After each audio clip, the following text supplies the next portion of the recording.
Welcome back, super friends. What's the hubbub? Superman has crossed 300 million at the domestic box office, making it the first solo Superman film to do so. While it's closed, but let's jump into the video. So, well, you guys, a lot of shows are showing. They said DCU is moving forward, and that's great news to the shills.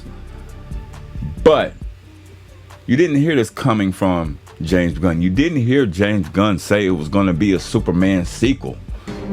Never. I'll never turn to the dark side. You failed, Your Highness. I am a Jedi, like my father before me.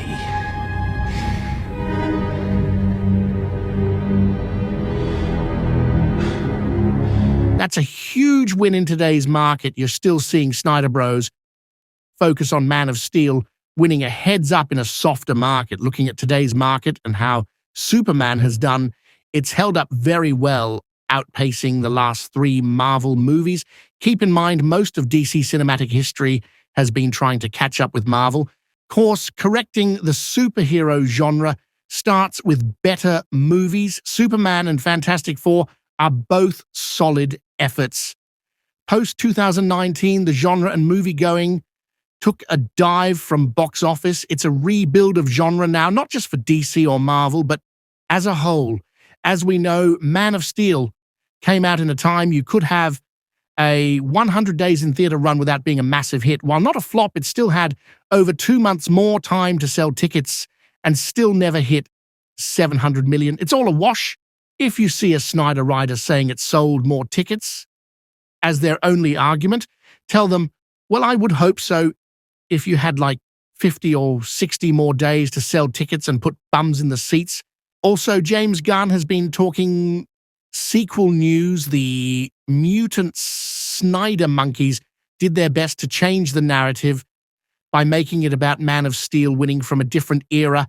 They have exposed that their main hope of flopping it failed. They are trying to show they won a battle when they've lost their war. And post-Superman release, the talk has been positive with more project release talks hitting the news. It's not the type of updates or news from a movie that flopped, because Superman, just as Man of Steel, is a moderate success.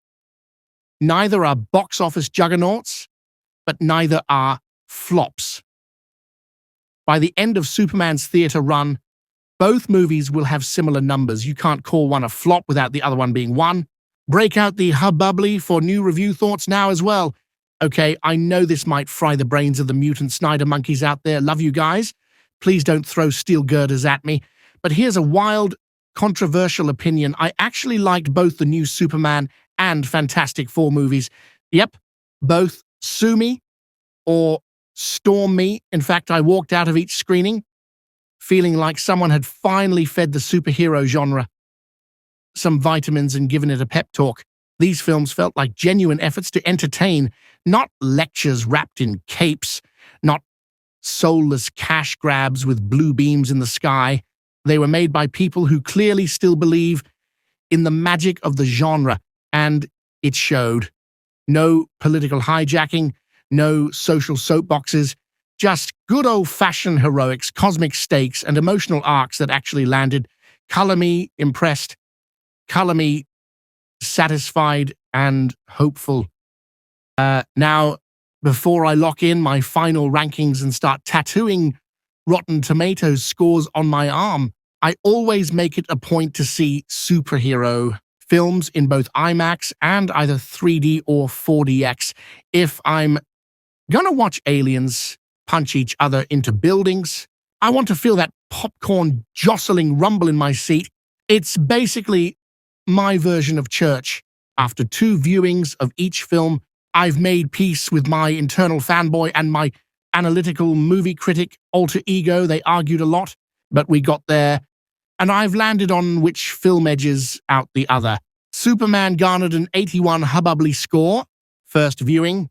Honestly, I felt like I was strapped to Superman himself as he speed ran through plot beats at Mark 5. It was a bit much, but on second viewing, things clicked better. The pacing settled into rhythm, emotional beats landed, and the Kryptonian charm shined through. There's a lot to love.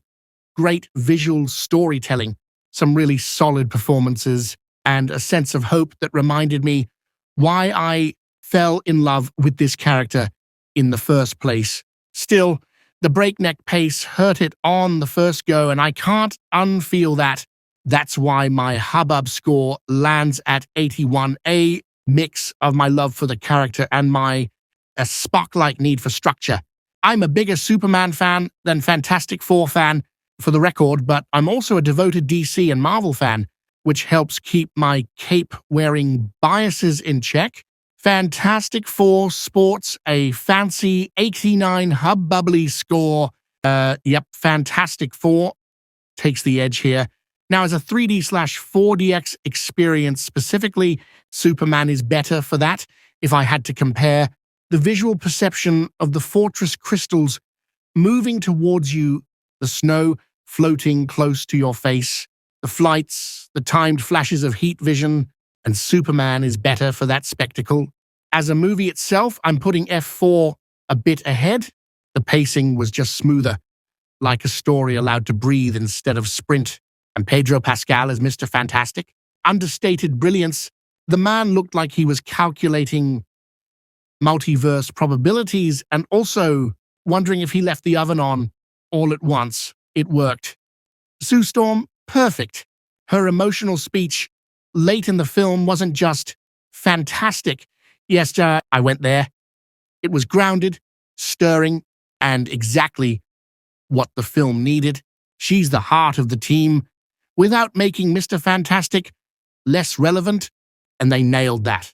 Now, Joseph Quinn as Johnny Storm, the dude's got charisma, but the swagger was a little undercooked in some scenes, like someone ordered Tony Starklight and the chef forgot the paprika. He nails it eventually, but I wish they'd given him a scene or two where he's reluctantly growing up, maybe coming home from a date and realizing he wants more than surface-level thrills. Missed opportunity for sure. As for The Thing, not quite gritty enough for me. I didn't want full-on, gravel-voiced Brooklyn brawler, but something was missing in the voice. That said, he wasn't bad, just needed more oomph. Now to the real surprises, Shalla and Galactus. I'll admit, based on trailers, I was bracing for disaster. Shalla looked like a discount cosmic space bride. But in the film, there's real depth, nuance, and actual emotional payoff. As for Galactus, I was terrified worst case, he'd look like a giant angry raisin. But nope, they nailed both the look and the presence. His demand for Franklin, yes, a baby swap with the literal eater of worlds, was peak space opera, and the climax paid off big time. Marvel Cosmic is back, baby. My final thoughts are that trailers had me lukewarm at best for Fantastic Four, but this movie reminded me why you should always watch before you judge. Crazy, I know, but it's true. Both films gave me hope that superhero cinema can still evolve and be entertaining without selling its soul to the algorithm or becoming a lecture series.